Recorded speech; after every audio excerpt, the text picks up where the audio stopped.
Hello friends, मैं हूं खुशतर और आप देख रहे हैं अपना एजुकेशनल चैनल एजुकेयर ऑल। हम बात करने वाले हैं डॉक्टर राम मनोहर लोहिया अवध यूनिवर्सिटी के माध्यम से कराई जाने वाली बीएड की परीक्षा की, जो कि 2020 में परीक्षा हो चुकी है। इसका पेपर आप लोगों के सामने प्रस्तुत है, जो आने वाली परीक्षाओं में आपकी सहायता करेगा।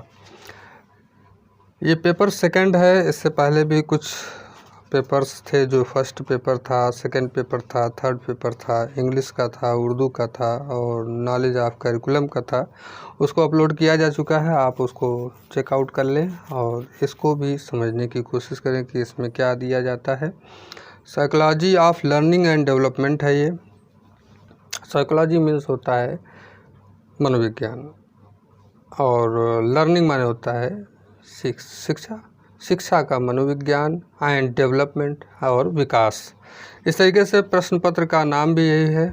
इसके बाद 3 घंटे का आपको समय दिया जाएगा। मैक्सिमम मार्क 80 होंगे। Attempt all section as per instruction, यानी सभी खंडों के उत्तर निर्देशानुसार दीजिए। जितना दिया जा रहा है, जितने शब्दों में कहा जा रहा है, उतने शब्दों में इन प्रश्नों का उत्तर आप दीजिए। अगर ज़्यादा देंगे, कम देंगे तो हो सकता है नंबर काट लिए जाएँ।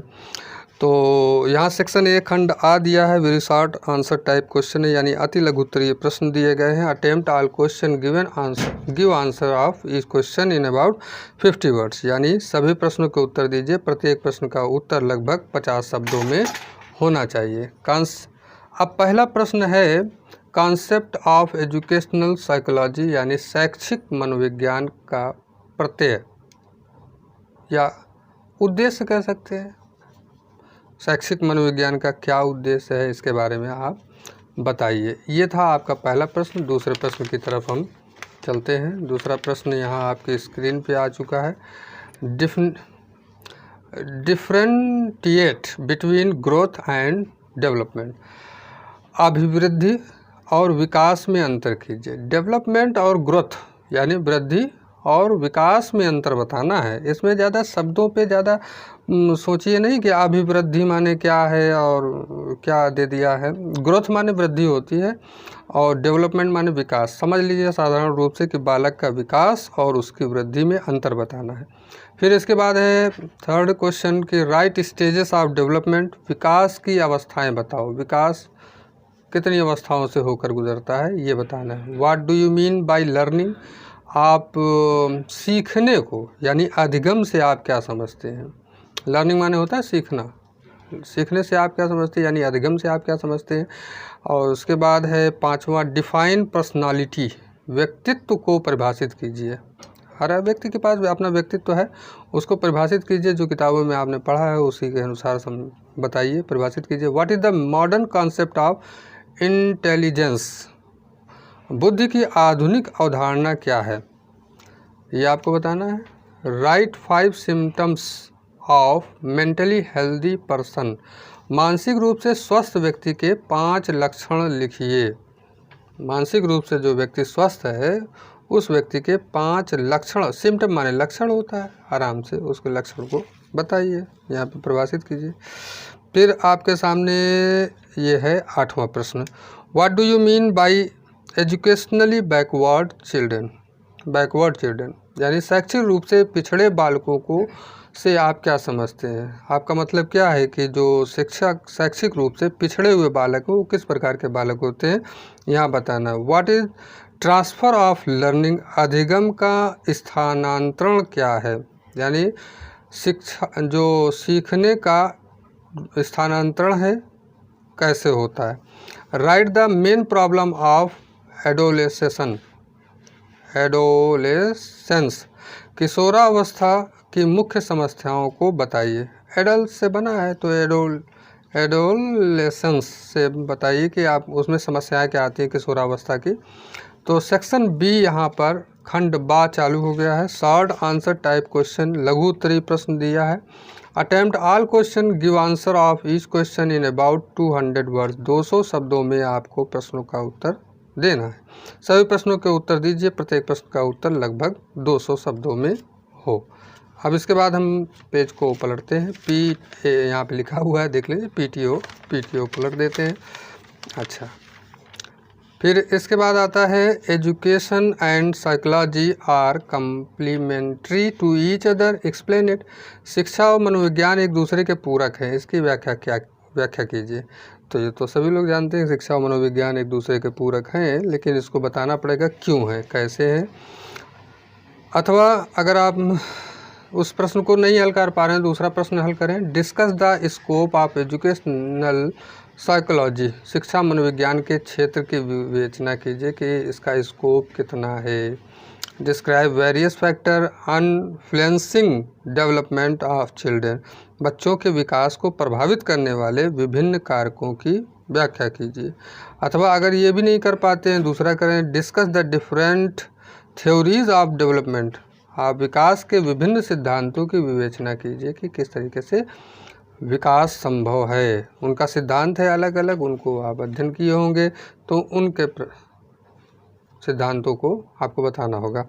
फिर चौथा प्रश्न है define learning and right it's characteristics, अधिगम को परिभाषित कीजिए कि अधिगम यानी सीखना क्या होता है, और उसकी विशेषताओं को भी बताइए कि वो क्यों ज़रूरी है, क्यों आवश्यक है, क्यों अधिगम क्यों होना ज़रूरी है शिक्षा के अंतर्गत।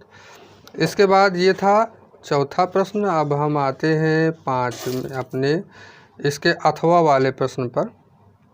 Discuss the element of motivation, अभिप्रेरणा के तत्वों की विवेचना कीजिए। अभिप्रेरणा माने मोटिवेशन है, यानी कि आदमी किसी चीज़ से मोटिवेट होता है तो उसके तत्वों को बताना है कि उसके तत्व कौन कौन से हैं, उस पर विवेचना करना है। व्हाट इज़ द पर्सनालिटी, यानी व्यक्तित्व के बारे में क्या है, व्यक्तित्व क्या होता है। Describe the chief factor influencing its development, उसके विकास को प्रभावित करने वाले, यानी व्यक्तित्व के विकास को प्रभावित करने वाले कारकों का वर्णन कीजिए। What do you mean bye mental health, explain it, मानसिक स्वास्थ्य से आप क्या समझते हैं, मानसिक रूप से आदमी स्वस्थ है तो आप क्या समझते हैं, इसकी व्याख्या कीजिए। मानसिक स्वास्थ्य होता क्या है, इसके बारे में आपको बताना है। फिर छठा प्रश्न है clarify the concept of individual differences, व्यक्तिगत विभिन्नता के प्रत्यय को स्पष्ट कीजिए। व्यक्तिगत कॉन्सेप्ट ऑफ इंडिविजुअल डिफरेंसेस, अलग अलग प्रकार की विभिन्नताओं के प्रत्यय को बताना है, उद्देश्यों को बताना है कि किस प्रकार से व्यक्तित्व में भी अंतर होता है। अथवा discuss the various characteristics of creative child, सृजनात्मक बालक की विभिन्न विशेषताओं की विवेचना कीजिए कि एक क्रिएटिव बालक में कौन कौन सी विशेषता होती है, उसको आपको बताना है। अब आता हमारा PTO, लिखा हुआ है तो PTO करते हैं, यानी कि पेज को पलट देते हैं। फिर सेक्शन C के अंतर्गत खंड सा है, लॉन्ग आंसर टाइप क्वेश्चन है, दीर्घ उत्तरीय प्रश्न है। अटेम्प्ट एनी 2 क्वेश्चन, 2 ही प्रश्नों का उत्तर देना है। Give any of each question is about 500 words, यानी आपको 500 शब्दों में इसका उत्तर देना है। 2 × 15, यानी कि 2 प्रश्न आपको हल करना है, प्रत्येक प्रश्न का उत्तर आपको 15 नंबर का दिया जाएगा। किन्हीं 2 प्रश्नों के उत्तर दीजिए, प्रत्येक प्रश्न का उत्तर लगभग 500 शब्दों में हो। What do you mean by intelligence, differentiate between individual intelligence test and group intelligence test, बुद्धि से आप क्या समझते हैं। व्यक्तिगत बुद्धि परीक्षण एवं सामूहिक बुद्धि परीक्षण में अंतर स्पष्ट कीजिए। What is conditioning, explain the Pavlov theory of learning, अनुबंधन क्या है, कंडीशनिंग अनुबंधन क्या है। पाउलो के अधिगम के सिद्धांत की व्याख्या कीजिए। इन्होंने अधिगम के ऊपर लिखा है, पाउला एक शिक्षा शास्त्री है, उन्होंने अधिगम के ऊपर लिखा है, तो उसके बारे में आपको बताना है, उनकी व्याख्या करनी है कि उनके अनुसार उन्हीं के सिद्धांत को बताना है यहाँ, और कुछ दूसरे के सिद्धांत को नहीं बताना है। अच्छा, इसके बाद 9वां प्रश्न आता है, what do you mean by group dynamics, what are the technique of improving group relationship in the classroom, समूह गतिशीलता से आप क्या समझते हैं, कक्षा में समूह संबंध सुधारने की प्रविधियाँ क्या हैं। समूह गतिशीलता, ग्रुप डायनामिक्स से बारे में बताना है। Discuss the concept of adjustment, right different technique of adjustment. समायोजन के प्रत्यय की विवेचना कीजिए, समायोजन की विभिन्न युक्तियों को लिखिए। इस प्रकार से आपका ये पेपर यहाँ पे ख़त्म होता है और हमारे भी विदा लेने की बारी आ जाती है। ये था फर्स्ट पेपर, मतलब फर्स्ट ईयर का पेपर था, पेपर नंबर 2।